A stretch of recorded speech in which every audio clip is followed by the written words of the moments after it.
चलिए ठीक है, वैसे कुछ विषय पर संबोधन हो जाए। क्या फिक्र महाराज जी, थोड़ा सा हाँ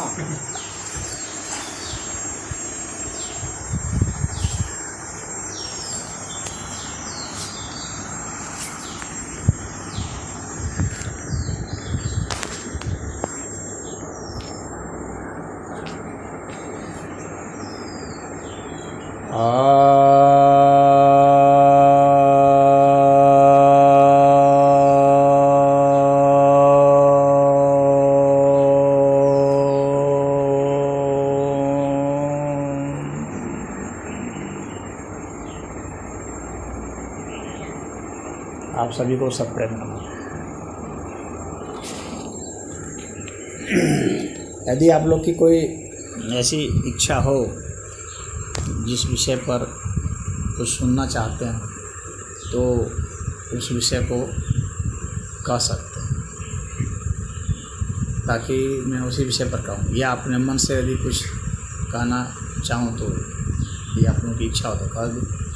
अपने मन से कहीं मतलब समय का ध्यान देकर मन का लंबा बहुत ज़्यादा समय थोड़ा आपका लेना चाहते हैं। आइए सुबह का समय बाद आधा घंटा थोड़ा सा भगवत चर्चा हो जाए इस प्रकाश का भी। ठीक है, पहले जो है हम कि आपने कहा है कि भगवत चर्चा हो जाए, तो भगवत क्या है पहले इसी पर चर्चा कर लेते हैं।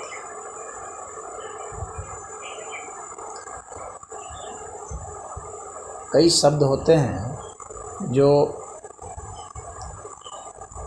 लगभग समानार्थक अर्थ रखते हैं, उसके कारण कन्फ्यूजन हो जाता है बहुत लोगों को। जैसे भगवान, ईश्वर, परमेश्वर, ब्रह्म, प्रभु।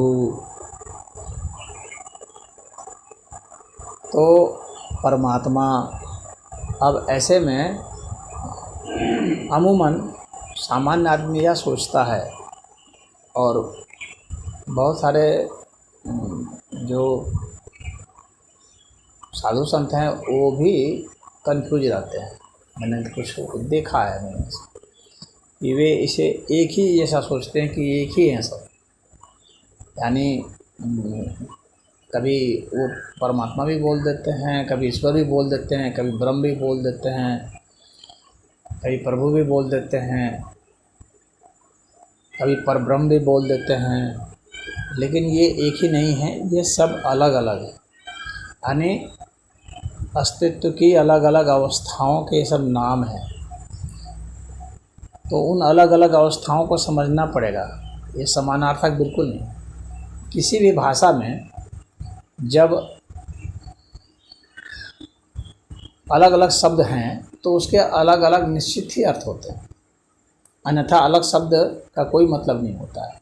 फिर तो कन्फ्यूजन हो जाएगा। अगर एक ही शब्द के लिए मतलब एक ही चीज़ के लिए चार चार पांच पांच शब्द दे देंगे तो फिर ज़बरदस्त भ्रांति हो जाएगी, फिर किसका कहाँ पर प्रयोग होना है ये पता नहीं चलेगा।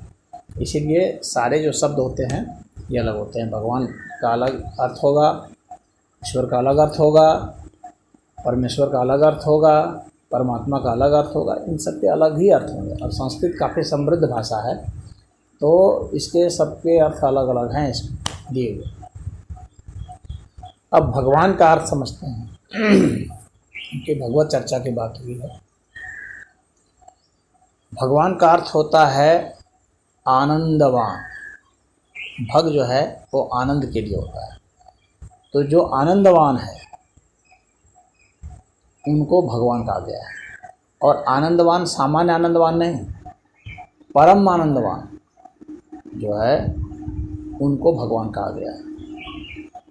सामान्य जो सुख होता है वह समय सापेक्षिक होता है, और समय सापेक्षिक होने के कारण वो कुछ समय के बाद सुख नहीं रह जाता है और फिर दुख में भी बदल जाता है।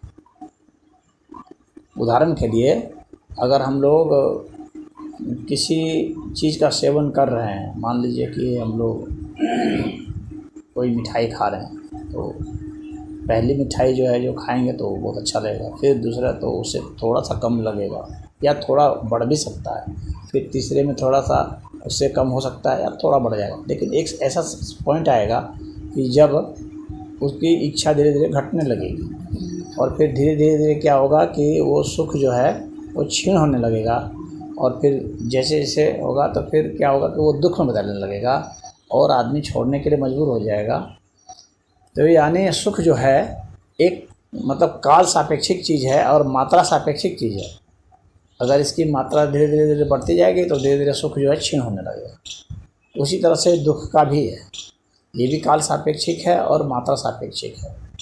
दुख भी बढ़ता है, फिर धीरे धीरे दुख घटता है। इसके बीच में यानी जब वो खूब बढ़ रहा है तब और जब बहुत घट रहा है तब सुख और दुख के बीच में एक पॉइंट आता है, एक सीमा आती है जिसके बाद वो नहीं बढ़ता है, घटने लगता है। लेकिन वहाँ पर अगर कोई दूसरा फैक्टर काम करता है, एक और कोई कारक वहाँ काम कर जाता है अगर, तो जब वो चरम सीमा पर पहुँचा है तो वहाँ पर क्या है कि एक संभावना बनती है कि कोई दूसरा कारक आ जाएगा तो वह दुख में न बदल करके कुछ और में बदल जाए, ऐसी स्थिति भी आती है। उसी तरह से दुख भी जो है एक चरम बिंदु पर पहुंच करके या तो वो धीरे धीरे धीरे धीरे फिर सुख में बदल जाए, या फिर ऐसा हो सकता है कि वह जो है वहाँ से एक तीसरी एक और कोई चीज़ आ सकती है, एक और फैक्टर कोई वहाँ आ जाए तो वहाँ बदल जाए, कोई और चीज़ जो है वो हो जाए।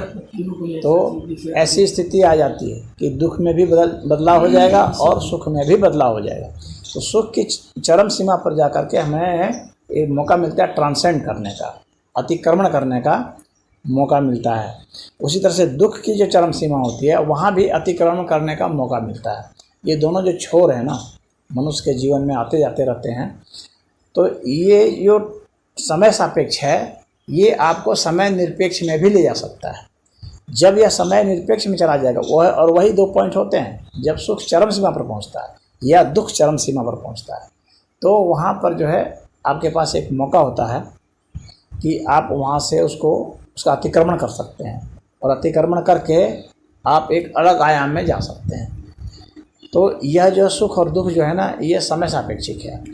लेकिन जब आप इसको ट्रांसेंड करते हैं, अतिक्रमण कर देते हैं, तब आनंद की अवस्था में जा सकते हैं। और आनंद की अवस्था में जब चले जाते हैं तो वहाँ पर क्या होगा कि वो समय सापेक्षिक नहीं रहेगा, वो अवस्था सापेक्षिक तो हो सकता है, समय सापेक्षिक नहीं होता है। और वहाँ पर क्या है कि वह एक तरह से स्थिर भाव होता है, तो वह जो आनंद के साथ जुड़ जाता है, तो ये हमारा जो मन है वो आनंद के साथ जुड़ सकता है। तो उस वक्त हमारे मन का जो एक और स्टेप आता है, एक और जो नाम आता है, उसको आत्मा कहते हैं। मन की सूक्ष्माति सूक्ष्म अवस्था है वह, जहाँ पर कि कोई आकार नहीं रह जाता है, तो वह जो है वह आत्म तत्व कहलाता है। तो उसके साथ आनंद जुड़ता है तो आत्मानंद कहते हैं। और फिर वहाँ से फिर उसकी भी एक अवस्था आती है जहाँ से कि आप पूरे समग्र अस्तित्व से जुड़ सकते हैं। तो वह जो समग्र अस्तित्व से जुड़ जाना है तो वहाँ जो है परमानंद उसको कहते हैं। वह जो है वह समय सापेक्षिक नहीं होता है, वहाँ टाइम का रोल नहीं है। तो वह जो अवस्था है वो अस्थाई चिरास्थाई अवस्था है। चिरास्थाई अवस्था को जो प्राप्त होते हैं उन्हें भगवान कहते हैं। भगवान की अवस्था वहाँ होती है। जब हम भगवान शब्द का प्रयोग करते हैं तो हमें समझना चाहिए कि वह परम आनंद की बात होती है, वो सामान्य आनंद की बात नहीं, सुख की बात नहीं होती है। जो लोग सोचते हैं कि नहीं बहुत सुखी है तो इसको ये भी भगवान हो गया, वो परम आनंद की अवस्था को जब प्राप्त होगा तो भगवान हो जाएगा। तो ये भगवान है। उसी तरह से अब एक दूसरा शब्द ले लेते हैं जो इसी से समानार्थक में लोग समानता प्रयोग कर देते हैं, और वह है ईश्वर। कहते हैं कि ईश्वर क्या है। तो ईश्वर के विषय में यह समझिए कि पहले ईश्वर को समझने के पहले हम थोड़ा सा आपको इस प्रकृति को समझाना चाहते हैं। प्रकृति क्या है, पहले प्रकृति समझेंगे तब जाकर के इसको समझने में सुविधा हो।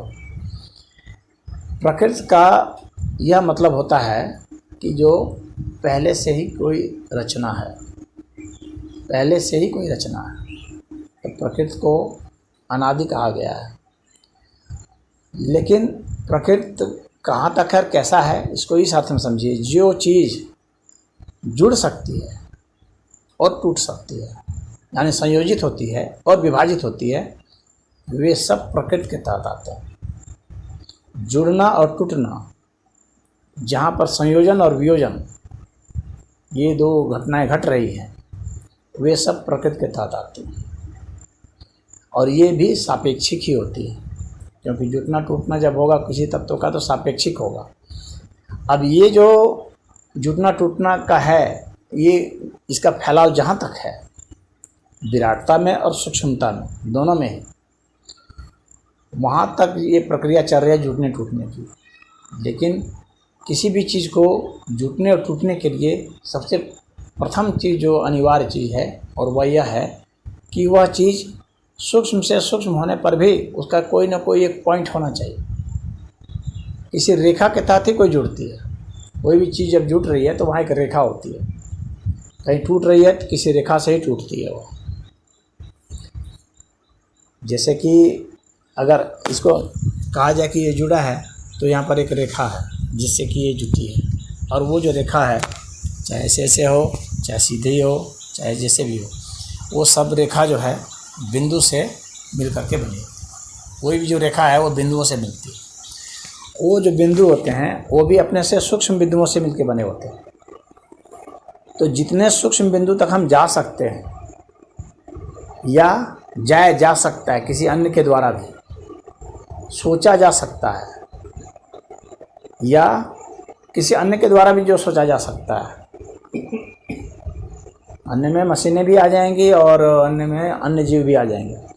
तो जहाँ तक उसका अस्तित्व है उस बिंदु का, वहाँ तक प्रकृति है, वहाँ तक जुड़ने और टूटने की संभावना है।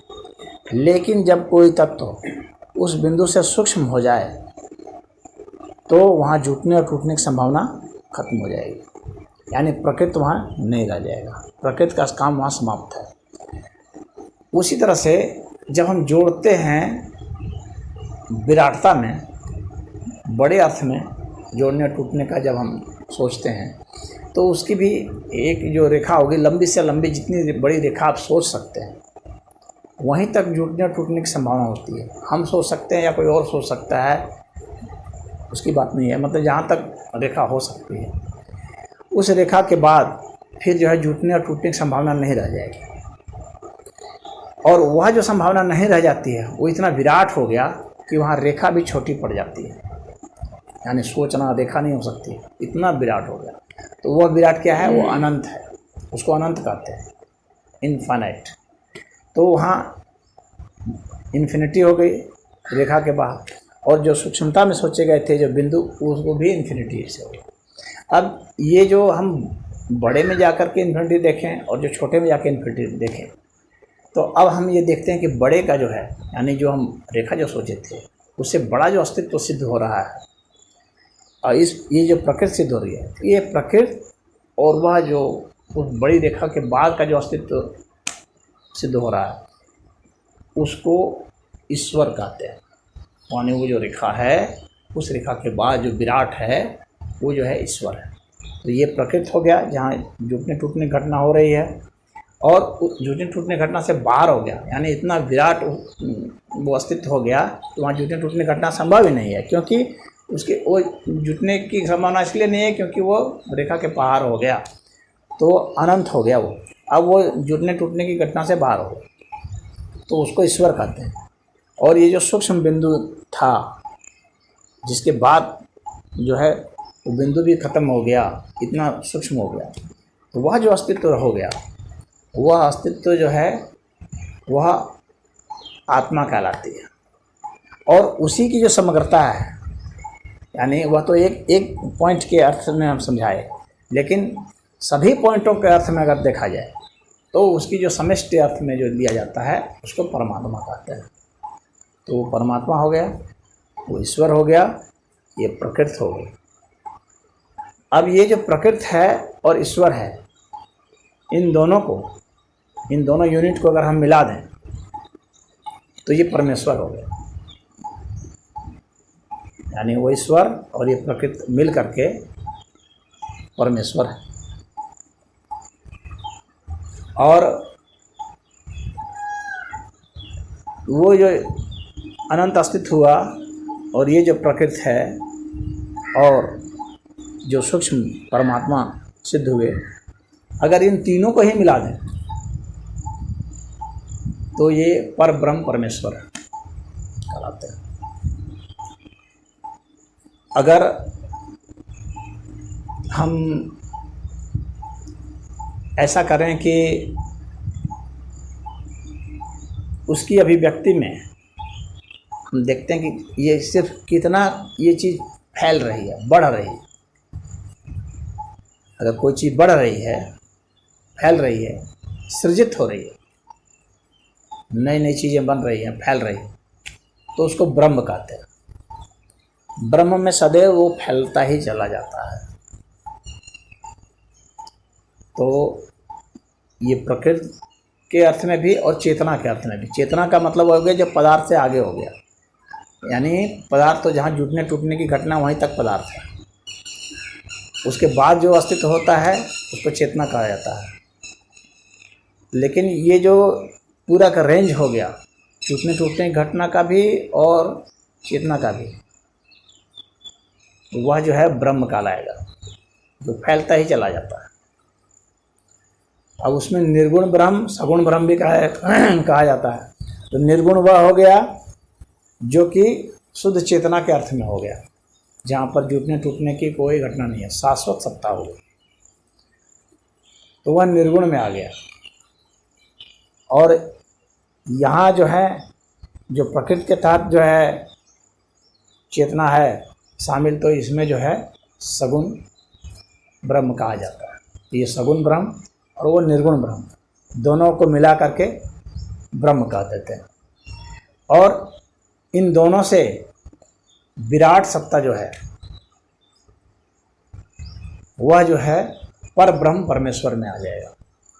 सिर्फ फैलना नहीं, सिकुड़ना भी, क्योंकि एक तो फैल रहा है लेकिन एक सिकुड़ना भी होता है, छोटा से छोटा, छोटा से छोटा होता जा रहा है।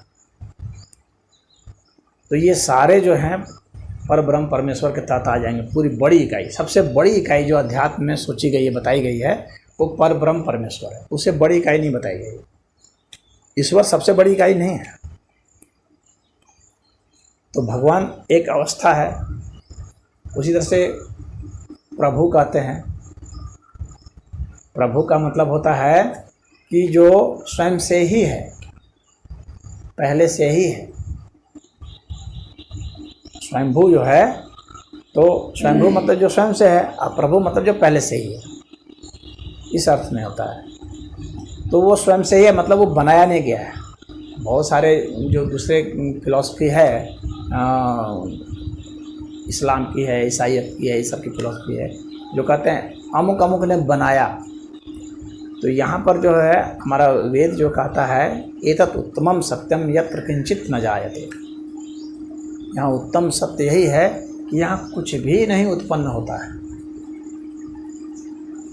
ये शाश्वत सत्ता है, यहाँ कोई नहीं बनाता है। बनाने वाले सिद्धांत में क्या दोष है कि बनाने वाला और बनने वाला ये दोनों अलग अलग हो जाएंगे।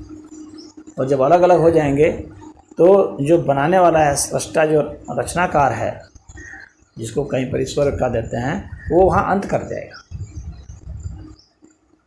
क्योंकि बनने वाला तभी कहा जाएगा कि ये बना, और जो बनाने वाला है वो अलग है। तो सृष्टा अलग है, सृष्टि अलग है। तो सृष्टा अलग हो जाएगा सृष्टि से। इसका मतलब है कि सृष्टा वहाँ अंत कर जाएगा जहाँ से सृष्टि शुरू होती है, और सृष्टि वहाँ अंत कर जाती है जहाँ से सृष्टा शुरू होता है। तो ये जब इन दोनों की फिर सीमाएँ हो जाएंगी, और जब सीमाएँ हो जाएंगी तो इसका मतलब है कि वह अनंत सत्ता नहीं है, वह जो है एक सापेक्षिक सत्ता है। वो एब्सोल्यूट नहीं है, वो रिलेटिव है। फिर ऐसा हो जाएगा तो वहाँ सिद्धांत आएगा, रिलेटिविटी का सिद्धांत आ जाएगा, एब्सोल्यूट का सिद्धांत नहीं रह जाएगा। तो ये जो है अभी संक्षेप में इनको मैंने थोड़ा बहुत समझा दिया, क्योंकि भगवत चर्चा की विषय पर बात थी, तो यह समझ लीजिए कि अब वहाँ से जो आनंद की जो बात है, अब वह आनंद जो है वो चेतना जो है वह चूँकि सभी में है, चेतना का ही ये बदला हुआ रूप है। चेतना का जो स्थूल रूप है वही पदार्थ है। चेतना और पदार्थ का अंतर समझिए और उनका संबंध समझिए। चेतना का जो स्थूल रूप है वही पदार्थ है, यानी पदार्थ से हम चेतना में प्रवेश कर सकते हैं, क्योंकि ये उसी का सूक्ष्म रूप है। और चेतना से पदार्थ का निर्माण हो रहा है, क्योंकि ये उसका स्थूल रूप है। इनमें इस तरह से कन्वर्जन हो सकता है।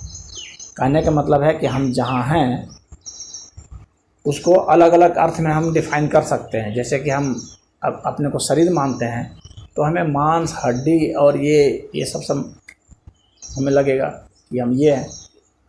तो अब यहाँ पर प्रश्न उठेगा, क्या मैं हाथ हूँ, क्या मैं पैर हूँ, क्या मैं आँख हूँ, क्या मैं सिर हूँ, अब इसमें मैं क्या हूँ?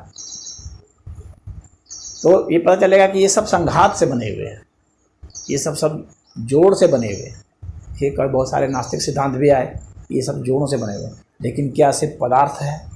पदार्थ की सत्ता है ही कहाँ तक, जहाँ तक जुड़ता है टूटता है। तो जुटने टूटने की सत्ता जो है वो रेखा और बिंदु तक ही सीमित है।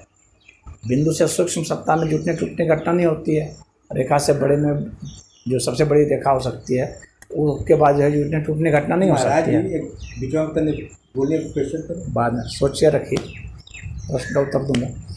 तो ये जो अस्तित्व है ये सिर्फ जो है संघात का ही नहीं है। ये संघात का जो अस्तित्व है ना, इस चेतना जगत का अस्तित्व जो है वो स्थूल रूप में जो आया है उसमें संघात और विघात हो रहे हैं।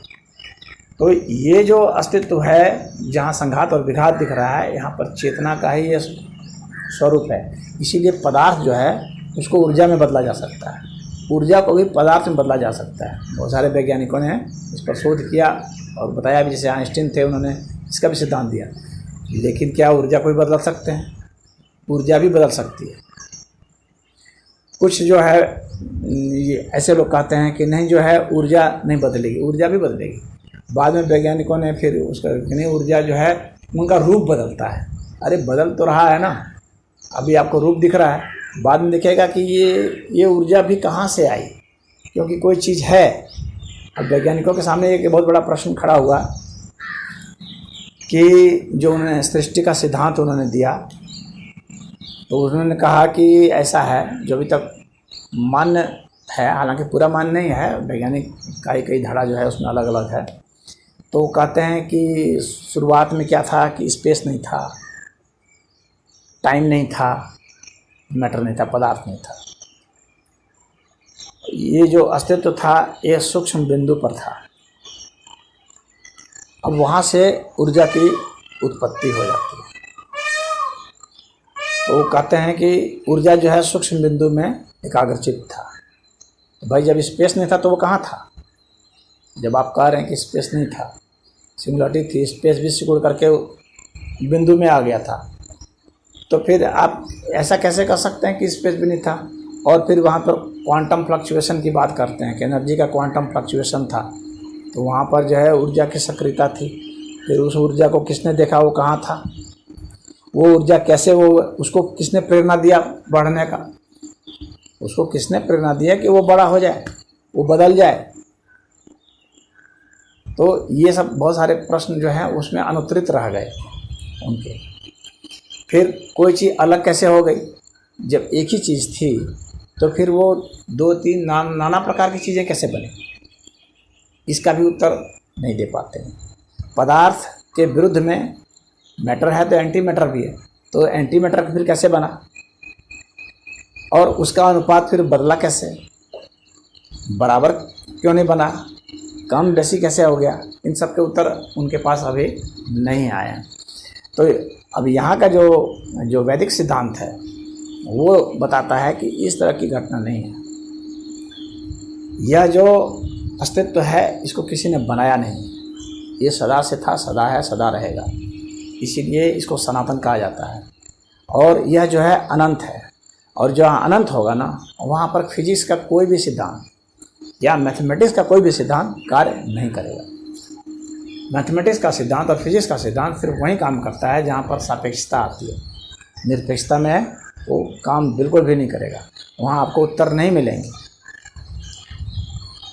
क्योंकि जो सिद्धि की बात होती है प्रमाण के द्वारा, तो प्रमाण सिर्फ सापेक्ष में मिलता है, निरपेक्ष में कोई प्रमाण की बात नहीं होती है। प्रमाण का मतलब एक के जरिए दूसरे को सिद्ध करना, लेकिन जब वहाँ दूसरा है ही नहीं, सिर्फ वही है, तो फिर जो है प्रमाण का कोई मतलब ही नहीं रह जाता है। तो प्रमाण के जो प्रश्न हैं वो गिर जाते हैं। तो यहाँ का जो सिद्धांत है वो यही है कि ये जो अस्तित्व है, जो सनातन धर्म है, वो कहता है, हमारे वेद कहते हैं सत्यम ज्ञानम अनंतम ब्रह्म। उन्होंने स्पष्ट कहा है कि वास्तव में पूर्ण सत्य वही है जो अनंत है, और जो अनंत है वही ब्रह्म है, और वही ज्ञान है, परम ज्ञान वही है। इसके सिवा बाकी ज्ञान नहीं है। इसके सिवा को बाकी को अज्ञान कहा गया है, छोटा ज्ञान है। अज्ञान जो है ना, वो अभी छोटा ज्ञान है। ज्ञान का वह स्थूल रूप है। तो अज्ञान का मतलब ज्ञान का अभाव नहीं है, बल्कि ज्ञान की स्थूलता है। तो ये जो वाक्य है, ये समझ लीजिए कि सबसे महान वाक्य है, सत्यम ज्ञानम अनंतम ब्रह्म। इससे बड़ा वाक्य कुछ नहीं है, और ये सब चीज़ को इंगित कर देता है। ये यहाँ का श्रेष्ठतम धरोहर अगर हम कहेंगे सनातन धर्म का, तो वो यही है। हाँ, अब आपकी जो जिज्ञासा है वो पूछिए। जैसे आप कह रहे हैं कि ब्रह्म है ना, आप अपनी जिज्ञासा कीजिए, फिर मैं बताऊंगा। सृष्टि की संरचना करने वाला और सृष्टि दोनों में तो अंतर है क्या, है कि नहीं? सृष्टि को बनाने वाला तो परम ब्रह्म ही तो है, जिसने इस सृष्टि को बनाया है। उसमें अंतर दोनों, ये शरीर है, स्थूल है, तो 5 तत्वों से मिलकर बनी है। तो जहाँ जैसे बनी है वैसे फिर नष्ट भी हो जाती है, उसी में विलीन भी हो जाती है। लेकिन ब्रह्म तो शाश्वत है ना, तो दोनों में तो अंतर हुआ कि नहीं हुआ? और कुछ बोलना या प्रश्न हो गया? बस थोड़े से इतना। अच्छा, देखिए, मैंने कहा भी को, पता नहीं आपने गौर किया या नहीं किया, फिर से दोहरा दे रहा हूँ।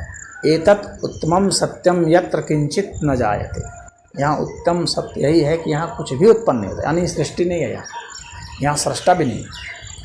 वेद कह रहा है कि यहाँ न सृष्टि है और न सृष्टा है। जो इस अस्तित्व में जो एक अवस्था है, उसी ब्रह्म का, यानी यहाँ पर जो मैं ब्रह्म कर रहा हूँ, ब्रह्म शब्द का प्रयोग कर रहा हूँ, तो वो उस अनंत की बात कर रहा हूँ।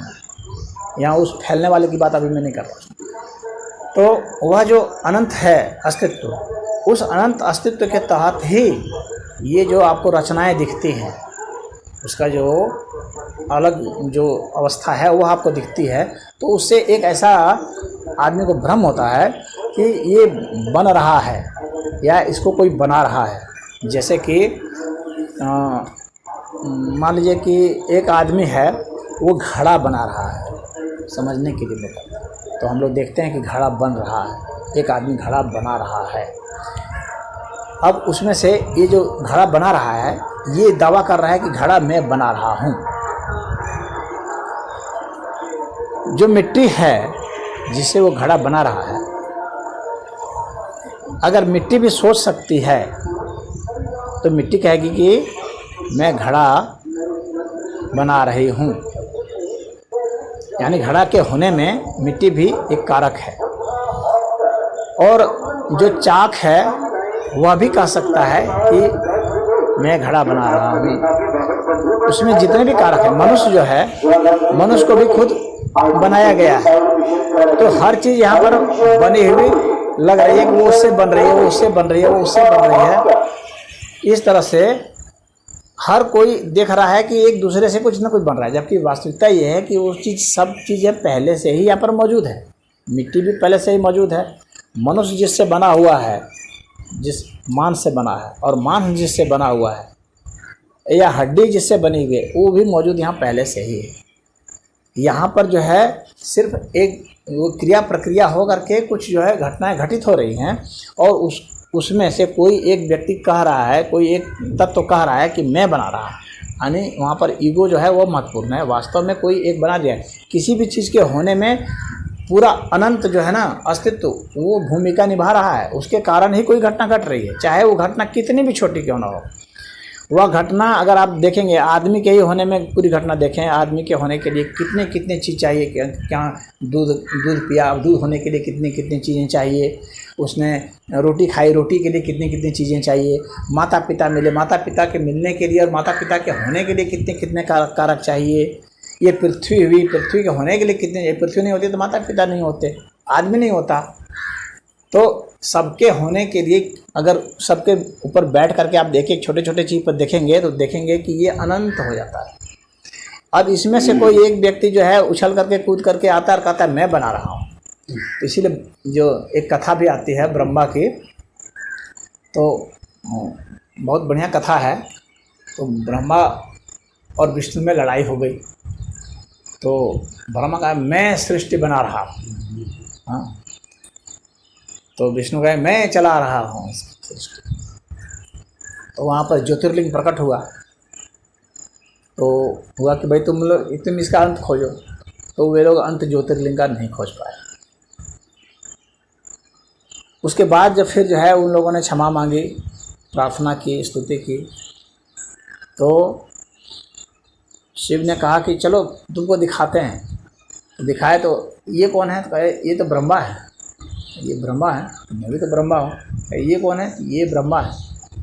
ये ब्रह्मा की संख्या कितनी है, वो ब्रह्मा सोच रहा है कि मैं अकेला हूँ, लेकिन वहाँ तो शिव जी बता रहे हैं कि कितने असंख्य ब्रह्मा है। तो ये जो ब्रह्मांड है ना, ये असंख्य ब्रह्मांड है।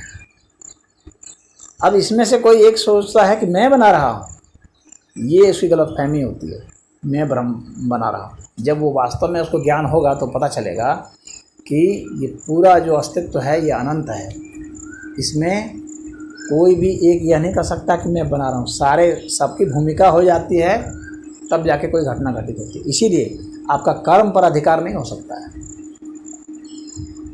कर्म पर बिल्कुल अधिकार नहीं हो सकता है। कर्मण्येवाधिकारस्ते मा फलेषु कदाचन। भगवान ने कहा है कि तुम्हारा जो है, भगवान ने कहा है कि तुम्हारा कर्म पर अधिकार है, कर्म फल पर नहीं। तो यहाँ जो कर्म फल है, अगर कर्म पर अधिकार होगा तो कर्म फल पर भी अधिकार हो जाएगा। कर्म पर मेरा अधिकार है तो कर्म फल पर भी अधिकार हो जाएगा, लेकिन कर्म फल पर तुम्हारा अधिकार नहीं है, यानी सारे कारक जब मिलते हैं तब जा करके कर्म फल बनता है।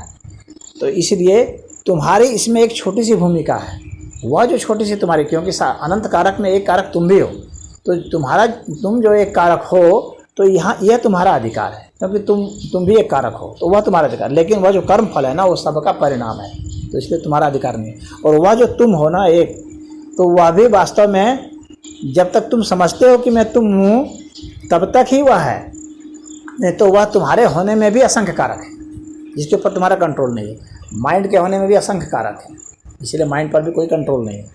आँख के होने में असंख्य कारक है, इसलिए आँख पर भी कोई कंट्रोल नहीं है। जवान के होने में असंख्य कारक है, इसलिए जवान पर भी कोई कंट्रोल नहीं है। मनुष्य सोचता है कि मैं कंट्रोल पूरा कर दूंगा, लेकिन नहीं कर सकता, क्योंकि उसकी सोच भी उसके कंट्रोल में नहीं होती है। कोई चीज़ आपके कंट्रोल में है ही नहीं। हर चीज़ जो है असंख्य कारक के कारण ही घटना घट रही है। इसीलिए कोई सृष्टा और सृष्टि जो है वास्तव में नहीं है। यही जो वेद का जो परम वाक्य जो है, उसमें से एक वाक्य यह भी है कि यहाँ पर कुछ भी उत्पन्न नहीं होता है, क्योंकि उत्पन्न कहाँ से होगा, ये पूरा अस्तित्व जो है अनंत है, उत्पन्न होगा कहाँ? जो कुछ भी होगा अनंत के अंतर्गत ही होगा, तो अलग कहाँ से होगा? वो अनंत के तहत ही होगा। अनंत के बाहर कोई सत्ता की कल्पना भी नहीं हो सकती है, क्योंकि तब फिर वो अनंत जिसको हम अनंत समझ रहे थे वो अनंत है होगा ही नहीं, अनंत की परिभाषा में वो आएगा ही नहीं अगर हम किसी को अलग को मान लें तो। इसीलिए ये एक मंत्र और है, ओम पूर्णमिदः पूर्णमिदं पूर्णात् पूर्णमुच्यते पूर्णस्य पूर्णमादाय पूर्णमेव अवशिष्यते। तो वो अस्तित्व जो है पूर्ण है, और उस पूर्ण से जो निकलता है यानी उसके अंतर्गत ही निकलेगा, वह भी पूर्ण है, क्योंकि सर्वथा आप विच्छेद नहीं कर सकते। हम एक कल्पना तो कर लेते हैं कि सागर से एक बूंद को हम निकाल लेंगे, लेकिन हम सर्वथा नहीं निकाल सकते हैं। बूंद को हम सर्वथा नहीं निकाल सकते। हम लोग को लगता है कि हम सागर से निकाल रहे हैं, इसलिए क्योंकि सागर भी असीम नहीं है, वो सीमित है। लेकिन अगर आप ऐसी कल्पना कर लीजिए कि जो निकालने वाला है वह भी पानी होता, वो सागर तो पानी है ही, जिस बूंद को निकाल रहा है वो भी पानी है, और जो हवा है जहाँ निकाल रहा है वो भी पानी होता, और जो अंतरिक्ष है वो भी पानी होता, तो क्या किसी को किसी से निकाला जा सकता था? संभावना ही नहीं उठती है। अगर सब जो है एक रस होते तो किसी का कहीं से भी निकालने का चांस नहीं था। तो सब वह अनंत जो अस्तित्व है ना, वह एक रस है, वह अखंड है। वहाँ किसी चीज़ को आप विभाजित करके सर्वथा उससे अलग नहीं कर सकते। तो ये समझ गए कि नहीं? तो सृष्टि और सृष्टा जो है का कॉन्सेप्ट है ना, वो सापेक्ष है।